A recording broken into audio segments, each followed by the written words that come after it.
I saw soldiers taking over that rooftop over there. Soldiers were standing up there and shooting tear gas and live ammunition at us as we zigzagged on the road, like running down from one cover to the other. I saw a flare of a shot, and I heard something hitting a metal object. I quickly ran down here.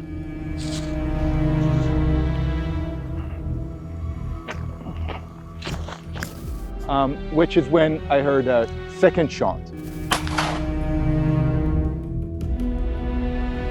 From here, I was already able to see someone lying on the ground. She was lying under this olive tree, bleeding to her death, right here.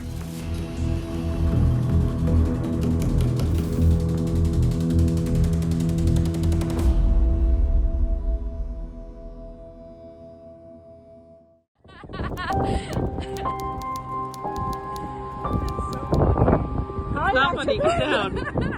Come down. Look at my heart. She's a 35-pounder.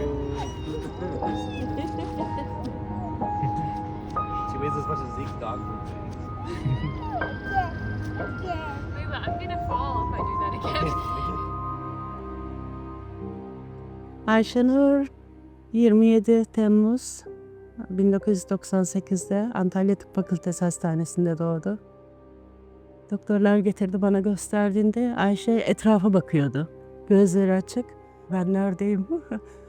Yani anlıyormuş gibiydi. Doktorlar falan, hemşire falan çok şaşırmıştı onun o hallerine. Çok güzel bir bebekti. Türkiye'den yola çıktığımızda emekliyordu. Buraya geldik, birkaç hafta sonra yürümeye başladı. Yani ilk adımını burada attı. Sonra işte biz çalışmaya başladık. Ablası baktı biz çalışırken. Uzunca yıllar böyle devam etti. Ezgi is what I call my sister. Most people know her as Aysenur now, but I've called her Ezgi my whole life. She was always a little bit rowdy and didn't love listening to instructions, so I'd always be chasing after her or playing some sort of game, but she definitely kept me on my toes. I had the role of being her big sister as well as kind of her parental figure in a way, helping my parents navigate and my sister navigate, while I learned how to navigate everything as well.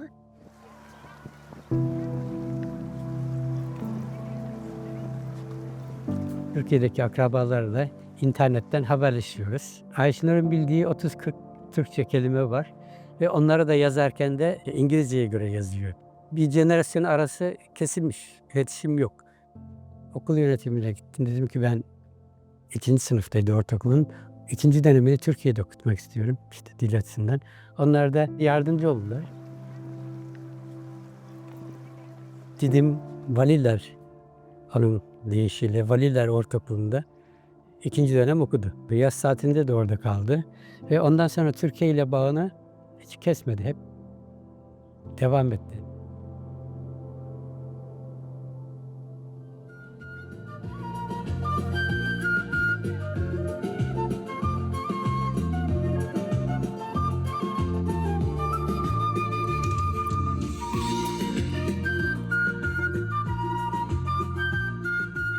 Being an immigrant in this country really shapes your experience of living here and the way that you identify and the way that you walk through certain spaces.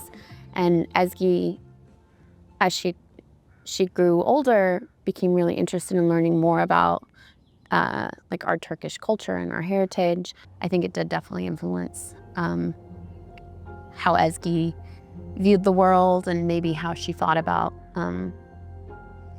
certain issues. Lise yıllarındaydı. Kızılderililerin yerleşim yeri Kuzey Dakota olacak. Orada petrol boru hattından dolayı Kızılderili yerleşim yerlerinin içinden geçmesi gerekiyordu ve onlar mağdur olacaklardı. Onlara destek olmak için İlk aktivizmi bu oldu. 2019 yılında da Myanmar'a gitmişti. Oradaki Arakan Müslümanlarının baskı ve zulüm altındaydı. Onlara gönüllü olarak yardıma gitmişti. Avustralya'ya gitti. Resifler işte insanların kimyasal atıklarından dolayı onlar hasar görüyordu. Yani ekolojik denge bozuluyordu. Kendisi profesyonel dalgıçtı. Ve onlar bir organize olmuşlar. Dünyanın her ülkesinden oraya protesto etmek için gittiler. When I got married, she was like 19 years old. So she was already stepping into kind of like adulthood and discovering and asserting more of herself and who she was and what she believed in. But that's also around the time that my parents got divorced. And so I have so many memories of her, you know, calling me crying about, you know, what she was feeling, frustration she was having, things that were kind of happening, and the dynamic shifts that she was experiencing with our parents as they were experiencing their divorce. We didn't have the easiest life growing up, and Ezgi didn't as well. And I think that probably played a big role in her capacity to feel empathy towards suffering that she saw in the world, because it was something that she could relate to and touch on. Tommy, Yes. say hi. Hello. My hair is crazy.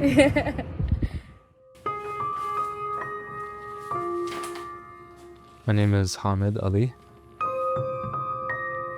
I was married to Aysenur Ezgi Eygi. We were married for 3 years, almost 4 years. When I met her, she was just coming back from a months-long international trip where she went to Southeast Asia, she went to Australia, she went to Turkey.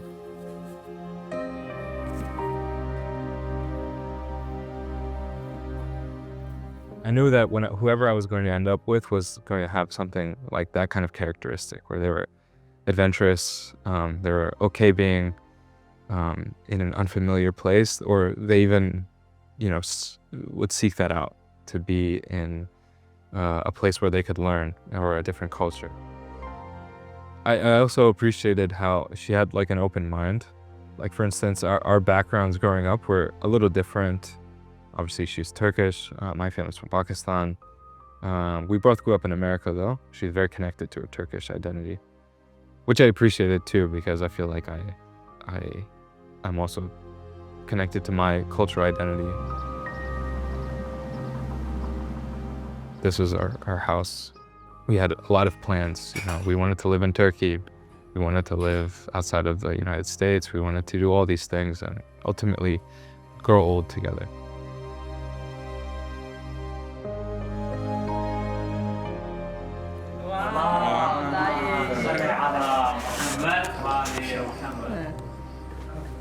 Wow, this one has better lighting than the other one. Lighting. Because it was still COVID, so we had our like nikah at home. It was very small. And so we always planned to have like a big ceremony with a lot of people and all our friends. It was always in like this planning stage, so we never actually got to do like a real full wedding ceremony. After October 7th, we were afraid of what was going to happen to the Palestinian people, because already, you know, in the days after, there was such a disproportionate response. We both were very saddened by what we were seeing, you know, all the images, all the videos that we were seeing. I remember it affecting Aysenur a lot.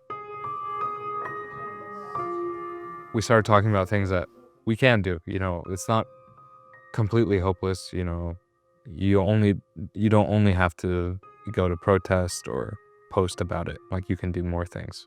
She's very creative, she likes to do art, she has always had some like idea to host people and like host events with some help from her friends and from the community. She put together like this fundraiser where she collected art from artists all over Seattle and across the country even. And it was just one day. People came, looked at the art, bought it, and everything that we sold, all the proceeds, she donated to PCRF, the Palestinian Children's Relief Fund. School was difficult for her because it was hard to focus on anything else. She didn't feel like anything was as important. That's when, I guess, the encampments on campuses, I think it started in Columbia. There's a lot of attention on that. And then at University of Washington, the students there started to organize and said, we want to do this too. Divest from Israel and profiteers of genocide. She was very active in that encampment. She spent a lot of time there, which I was concerned with because, you know, it was her last semester. It's like, you need to graduate. You worked so hard for this. You know, let's focus. You know, we can do both, but, you know, you have to make sure you're looking after yourself too. My abiding memory of her in the classroom is that she was really, really tired. When my course started last spring, it met at 2:30 in the afternoon. She was fasting for Ramadan. That is not an easy time to take a course. She was clearly falling. I mean, she was just on the cusp of not being awake. And I remember saying, I need Ramadan to end so that she'll wake up. And then almost immediately the encampment started and she was sleeping on the grass.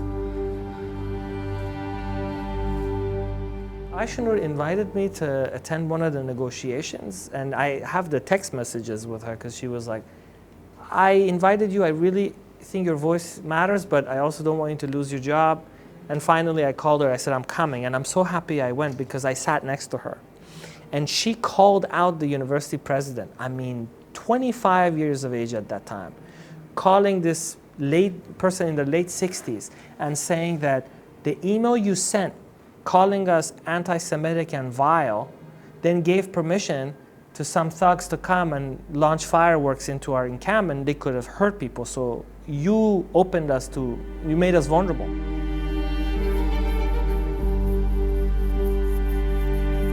There was a particular bench that she and I would sit on after class and talk about how things were going and sort of the height of the days when she was negotiating an end to the encampment. And what I remember her saying was that she was so concerned about the possibility that other people who were in the encampment would get hurt, that she was moved to make it some kind of a deal, that she really felt like she had thought through the consequences of her activism and was prepared to deal with them, but that there were other people, including a lot of much younger students, who were not, and she didn't want it on her own conscience if the police were going to come and clear the encampment and people were going to get hurt. And I do think that that instinct to protect other people, and particularly younger people, is part of what drove her to put her own life on the line as she did. Aysenur Ezgi.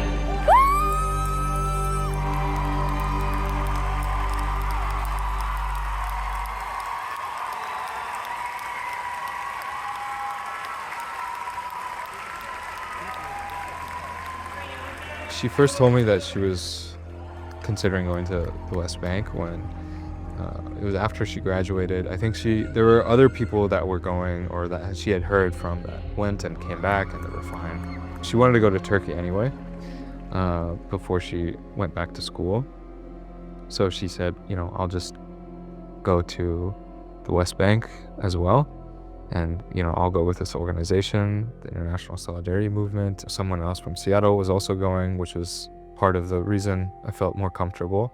I also considered going, but, you know, I was the only one working out of the two of us, and so it just didn't work out, like the timing. She was going to go as like a volunteer, firstly, in the West Bank with ISM, as a witness or as a observer. Something that she was really looking forward to was attending the farmers as they're harvesting olives, because they get harassed by settlers, Israeli settlers, while they're on their land picking olives. And that was significant to her too, because she would always tell me how in Turkey with her grandma, she would pick olives and make olive oil. So I think she was really looking forward to that too.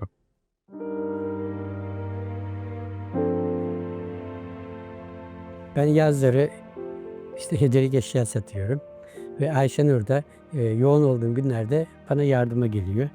Yine böyle yardıma geldiği bir günde Filistin'e gitmek istediğini söyledi. İşte ben de tabii karşı çıktım. Kızdım, bağırdım, çağırdım. İşte Rachel Corrie'den örnek verdim. Babasıyım çocukluğundan beri. Hangi olaylarda nasıl tepki verir, psikolojisi nasıldır gayet iyi bildiğim için vazgeçmeyeceğini de biliyorum. Vazgeçirmek için çabalamaktansa tarihi etelemeyi denedim. Yani dedim ki Ocak'ta, Şubat'ta gidersin. Yani şimdi gitme. İlk önce aklına yattı. Ben de rahatladım. Sonra yine böyle yardıma geldiği bir gün ben bilet aldım. Şimdi gitmem gerekiyor. Benim için Ocak, Şubat uygun bir zaman değil dedi. Artık o zaman yani içimde bir şey eridi, yani yağ eridi denir ya. Ama şey yoktu artık, ona durduracak bir şey yoktu. Artık Allah'a emanet etmiştik.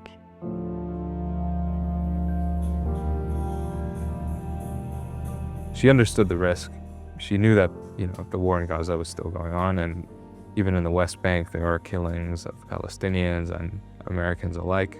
She was prepared for the risk of being arrested or being hurt. But I think the idea of being killed was so unprecedented for an international volunteer. The last person we could think of was Rachel Corrie. That was 20 years ago. And no one really, or Shireen Abu Akleh. But the situations were very different. Aysenur 7 Ağustos'ta Seattle'dan ayrıldı.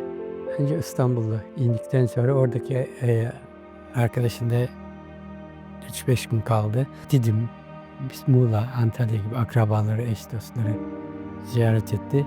Ürdün'e geçti. Her gün haberleşiyorduk da Ürdün'den sonra neredeyse yani uyanık olduğu her saat başı haberleştik. Ay baba, her şey iyi, sadece haber veriyorum. Bugün bir daha Ramallah'da kalacağız. Yani daha iş başlamayacak yarın herhalde. Yarın negatif falan test yapıyorsam hala o zaman işe başlayacağım herhalde, ama bugün Ramallah'dayım. 6 Eylül günü sürekli haberleştik ama bana her bir şeyi söylememiş. O gün halbuki bana mesajı yazdığında Nablus'a protestoya gidiyorlarmış. Bana ondan hiç bahsetmedi. Ben o gün onları Ramallah'ta kalacaklar diye düşünüyordum.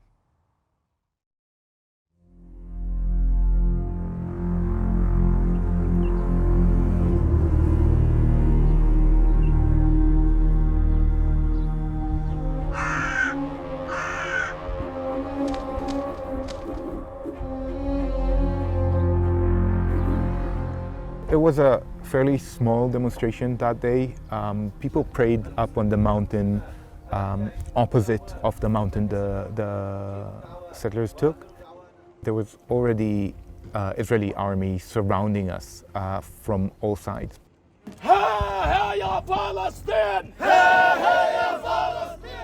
As soon as the mid-air prayer ended, clashes begun with the Israeli soldiers shooting tear gas and Palestinian youth throwing stones at them.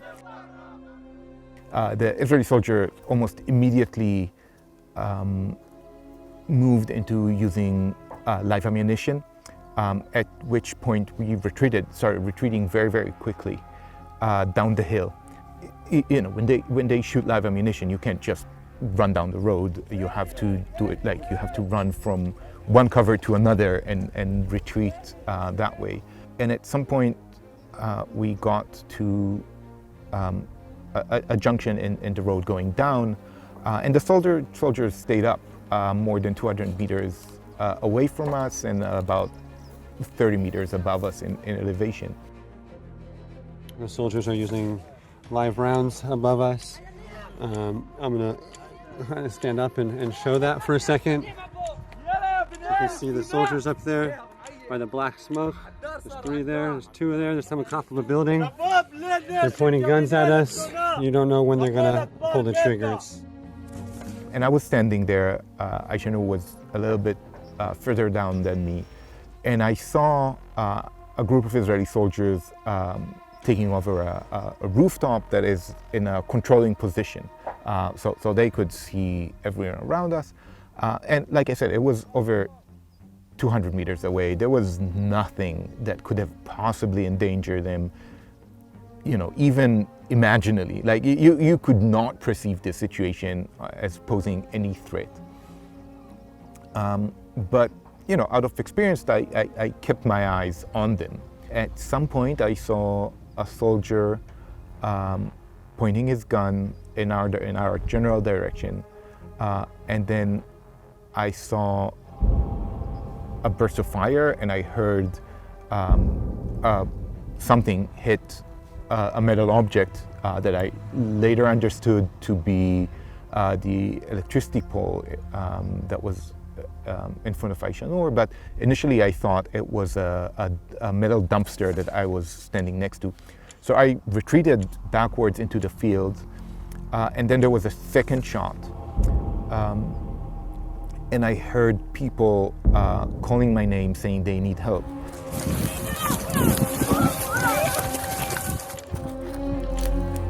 And I saw someone lying on the ground. I didn't remember. I didn't know who that was. And I remember thinking, oh, they were probably shot in the leg, because it was so very quiet.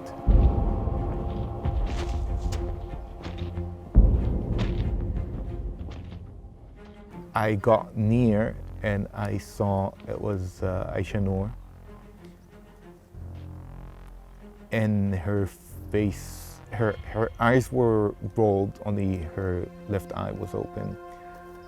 Her skin was already starting to, she was very pale. She was lying, dying under an olive tree.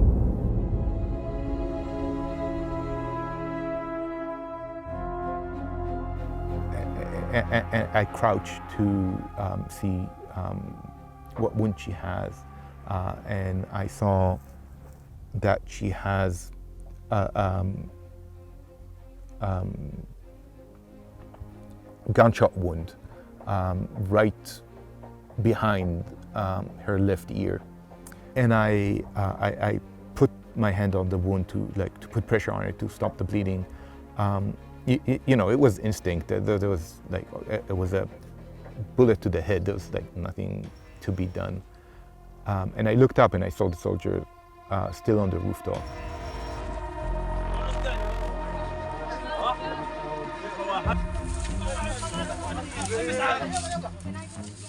We put her in an ambulance and we scrambled to the emergency medical center here in Beta, and from there continued immediately to the Rafidia hospital in Nablus, where they tried to resuscitate her, but it was obvious. She died minutes after.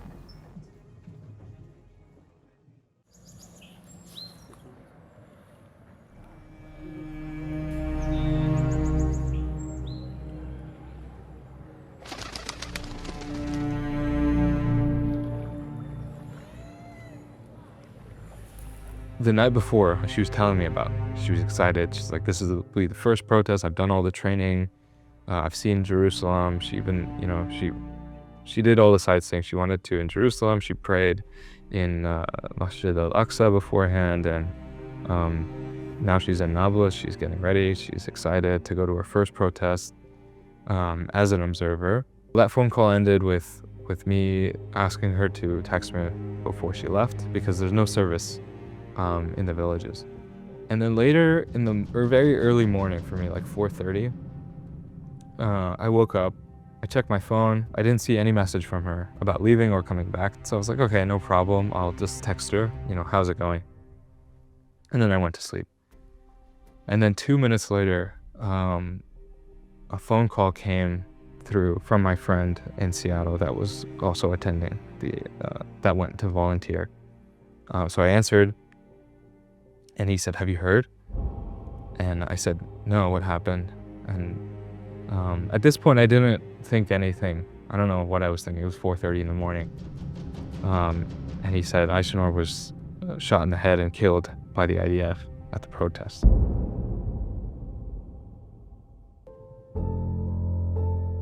I called Ozdin's husband, Steve, because I couldn't think about telling her what happened.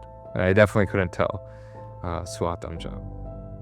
And then she eventually called me, and I told her.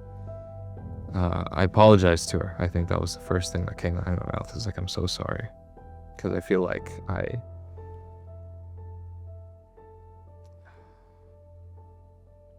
I wasn't able to, protect your sister.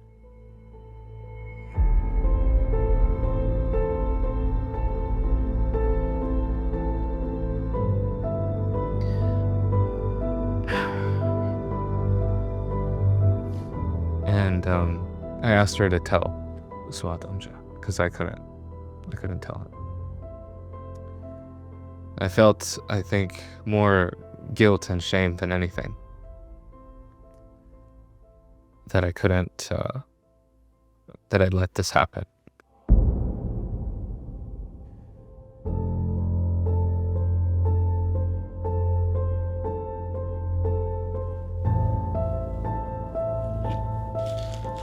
So, this is the hat. I don't think she was wearing it, but I think she had it with her. And there's you can see, there's some blood. The U.S. Embassy sent us the clothes from there. So there's shoes in them. These are the shoes she was wearing. The socks.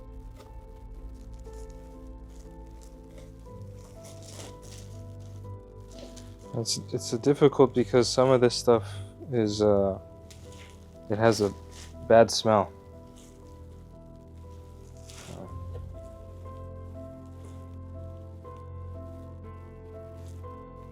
You can see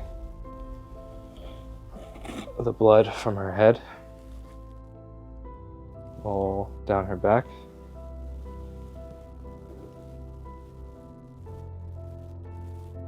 And around her collar.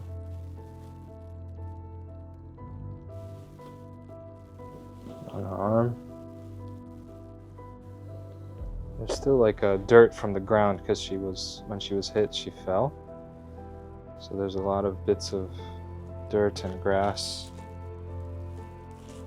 I'm not sure exactly why it smells so bad, but I think it's just the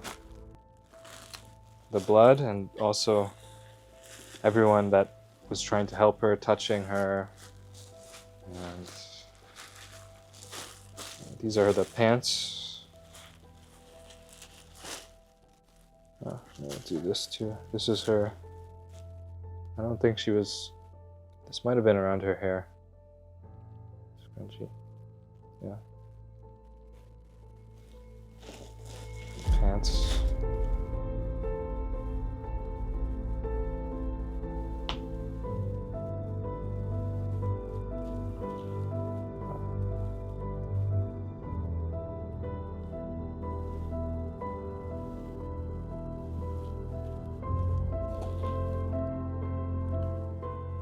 I don't know what to do with this, but I think keeping it is important, but I wish I could not leave it in these bags and this box, but put it somewhere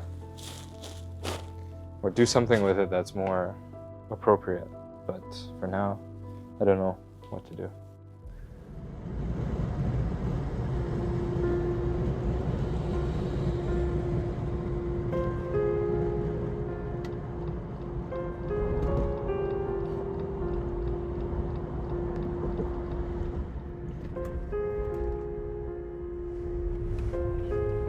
Başka yerler, hatıralı olan yerlere gidince iyi hissediyorsun, seviyorsun. Yani evin içinde olmak orada da ayrı. şey oluyor, yani ilki çok zor oluyor.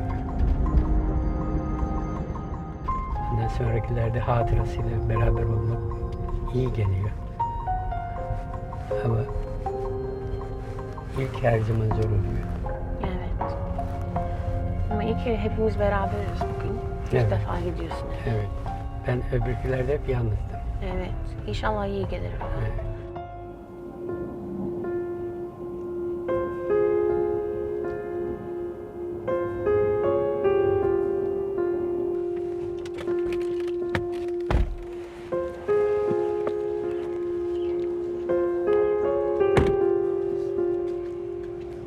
Babacığım, büyük bir nefesle. Gireceğiz oraya. Hani çiçekliyim, kuş.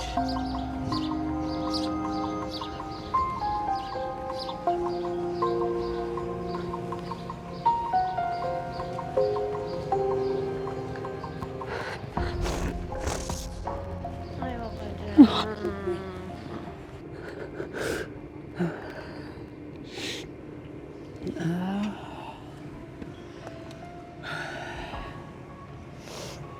Gitmen gerek değil hemen. Durmak istiyorsan bir nefes al.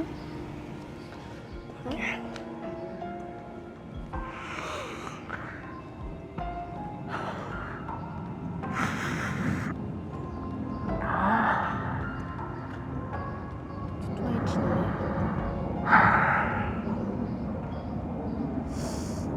Gidelim bakalım.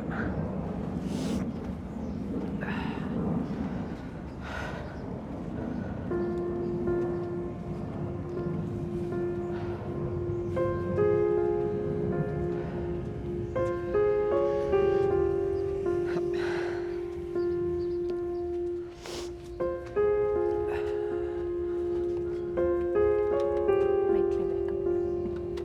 Hi, Amen.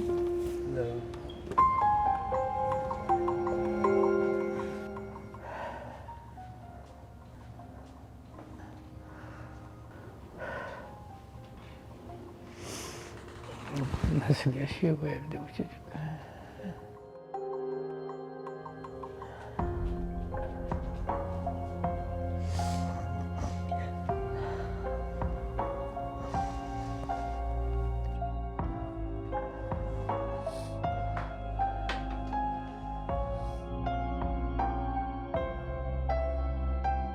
Hi, Cindy. So good to see you. Me too. Yeah. Yeah. Hi, great. Hi, Austin. Good to see you. Yeah. Hi, Greg. It's my dad's first time in the house. In the house. Yeah, so he's, you know. That's really hard.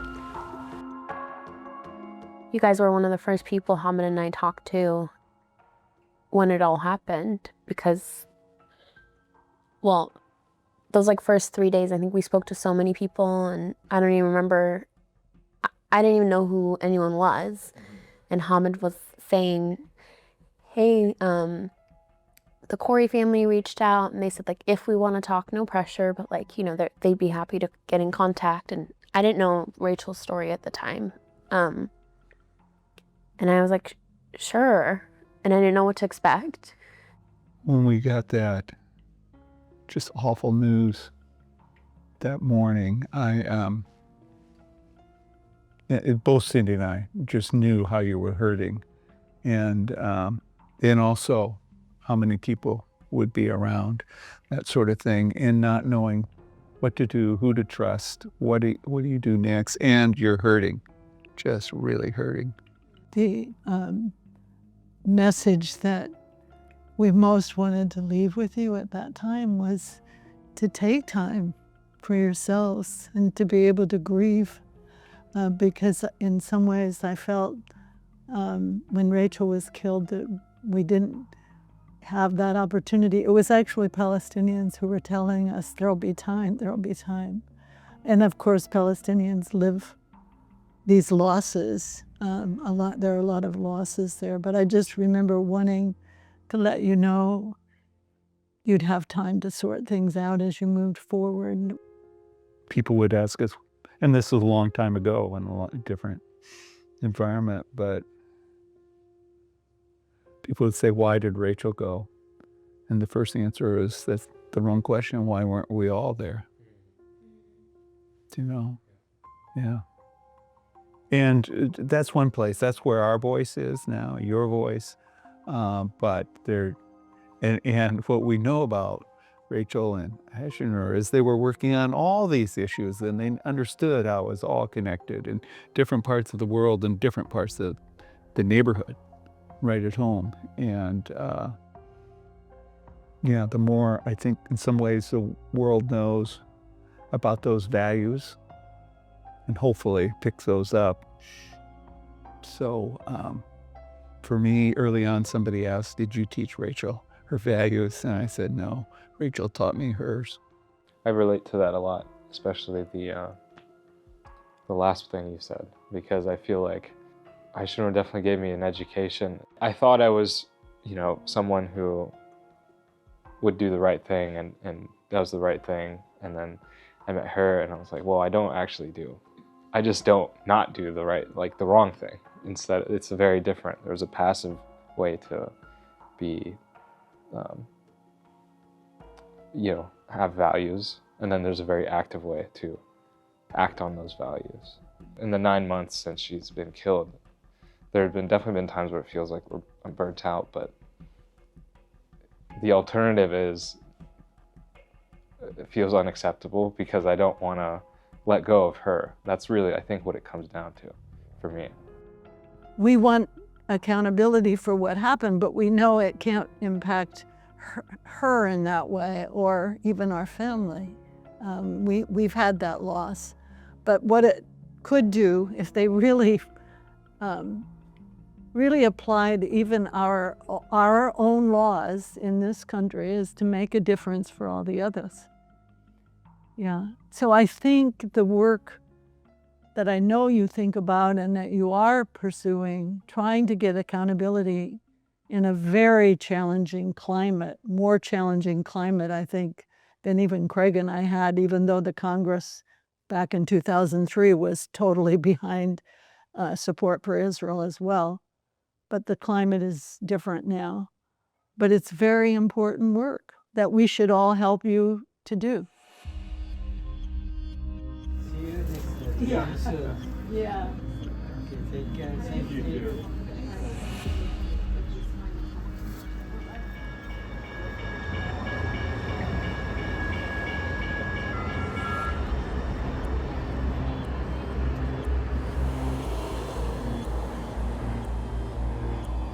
Speaking both as a Washingtonian, citizen of Washington State, as well as a lawmaker, I can certainly say that the murder of one of our own, I think, brought up a lot of bad memories of a similar circumstance that affected a young Washington woman who had traveled abroad, specifically into the Middle East, to live out her principles and her values.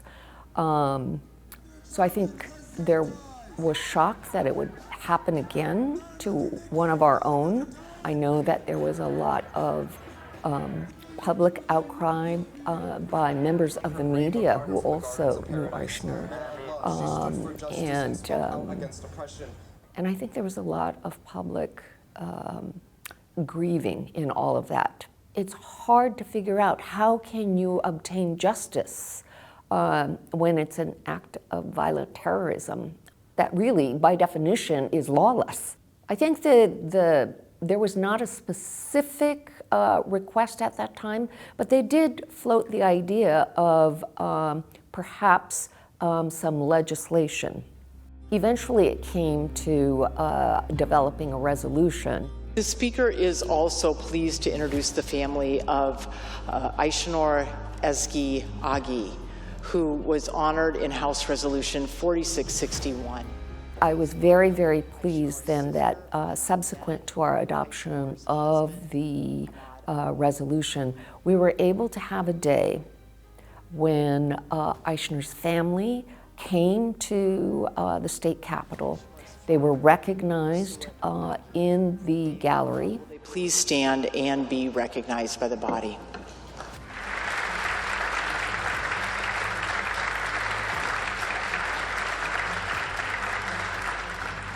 then I was able to bring the family and some of the advocates in the House Democratic Caucus room, along with the parents of Rachel Corrie, to be introduced to my Democratic colleagues. That was when I as a person, was probably most moved, most emotionally touched. I mean, was being entrusted by the family and by the advocates to carry this important measure, and then being able to introduce them to my colleagues in the legislature. And I think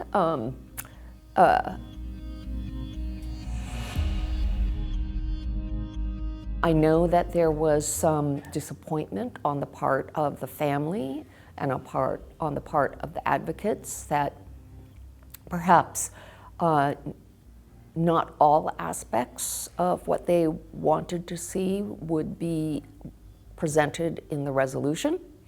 But I think what we have done is we have provided the family and the advocates with not just a symbolic measure of support, but a tangible measure of support that they can then use to advocate for other efforts, and very specifically for efforts to secure federal action on behalf of Aysenur. President Biden said, "If you harm an American, we will respond." And we are here today to simply ask, where is the response for Aysenur? As soon as Aysenur was killed in September last year, the family began pushing for an independent, credible, thorough investigation. To this day, the U.S. government, the Department of Justice, the Federal Bureau of Investigation has not initiated an investigation into her killing. This is something that we see as, it shouldn't have any government discretion. It should be automatic. When an American citizen is killed abroad, particularly by a U.S. ally, where there is overwhelming U.S. military assistance, overwhelming U.S. government support for that ally, that there would be a meaningful, thorough, credible, independent investigation. So that's what we're still pushing for. This isn't a mystery, right?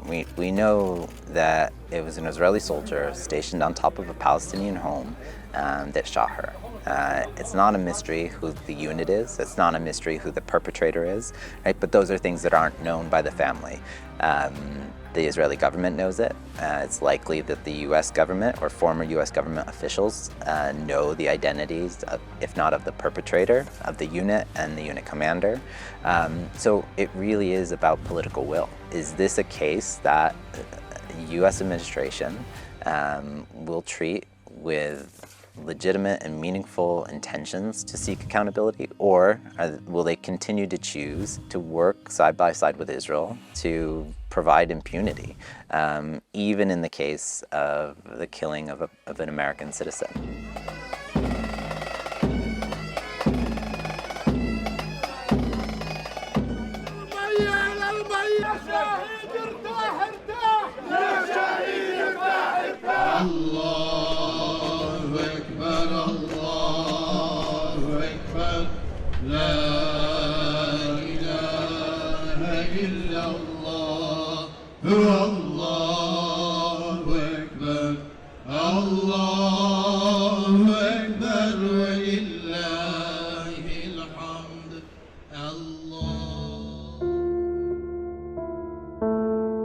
Aysenur Didim'i çok severdi, Türkiye'yi, her yerini çok severdi.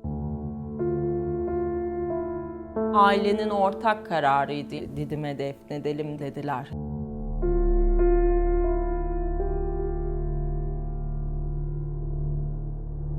Hemen hemen her gün gidiyorum, çok böyle önemli bir işim yoksa. Bazen ona olanı biteni anlatıyorum. Bazen işte kızıyorum. Niye gittin? Keşke gitmeseydin. Keşke böyle olmasaydı. Keşke ben her gün buraya geliyor olmasaydım. Sen iyi olsaydın. Hani yakınımızda bile olmasaydın ama yani keşke iyi olsaydın, hayatta olsaydın diye bazen böyle dertleşiyorum.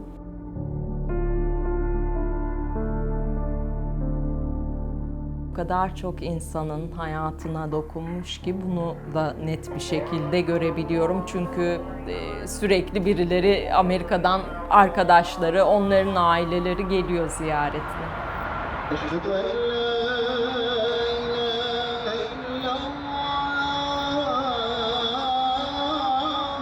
Ayşenur'a hani hayatta olsaydı da sorsaydık, Ayşenur işte neyse vade 70, 80, 90 yaşında işte yatağında ölmek mi istersin, yoksa inandığın ideallerin uğruna mücadele ederken mi ölmek istersin, hangisini seçersin diye sorsak eminim bunu seçerdi.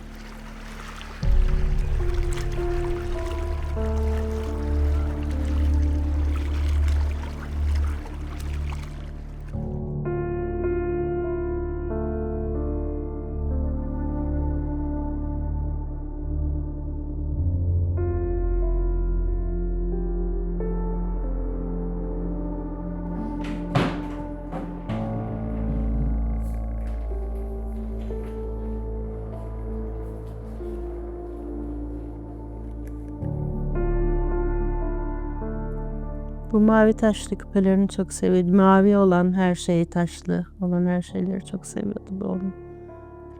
Yani çok sevdiği küpelerinden birisiydi. Ve bu tokalarına bakarken az önce onun saç tellerini buldum tokasının içinde. 3-4 tane burada onun saçları var ve poşete koydum ki kaybolmasınlar diye. Ben bir çiçek yetiştirdim. O çiçek gitti ama kimse sorumlu değil yani. Kimse sorumluluk almıyor. Kimse bir çaba içinde değil. Hiçbir şey yapmadı çünkü kızım. Yani oraya savaş için gitmedi. Sadece gitti, oradaki insanların yanında oldu. Biz adalet istiyoruz sadece. Kanı yerde kalmasın.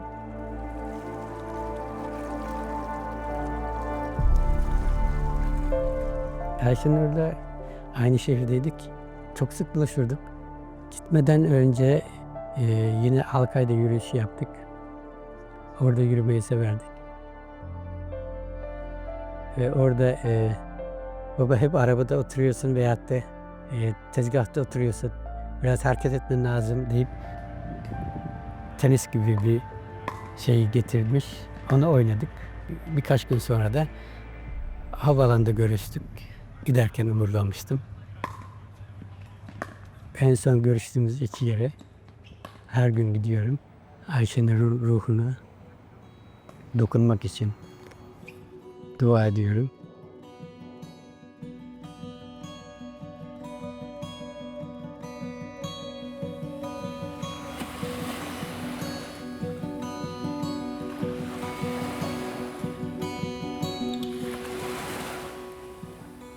I think everyone who said bye to her before her trip had a feeling of maybe this is the last time that we're going to see her. That's something I've heard from a lot of people, is like this could be it.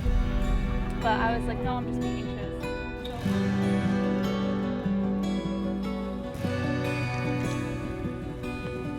Privately, we have not had much of an opportunity to grieve from the moment we arrived at Hamid's house, because we were with him the night before.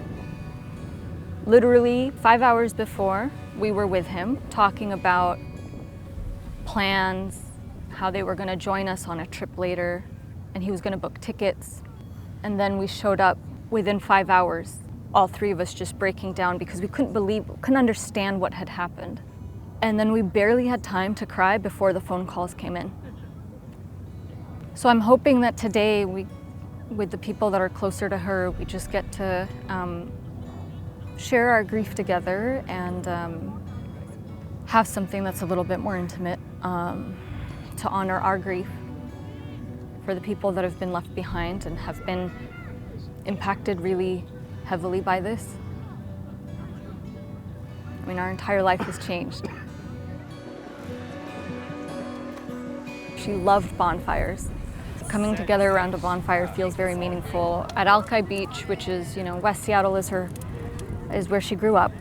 This is where she celebrated her last birthday with her friends around a bonfire, so it just feels like a meaningful place to come together.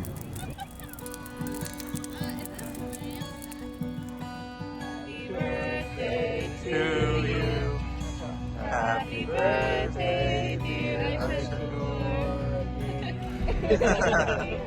Happy birthday to you. Are you crazy? Make a wish.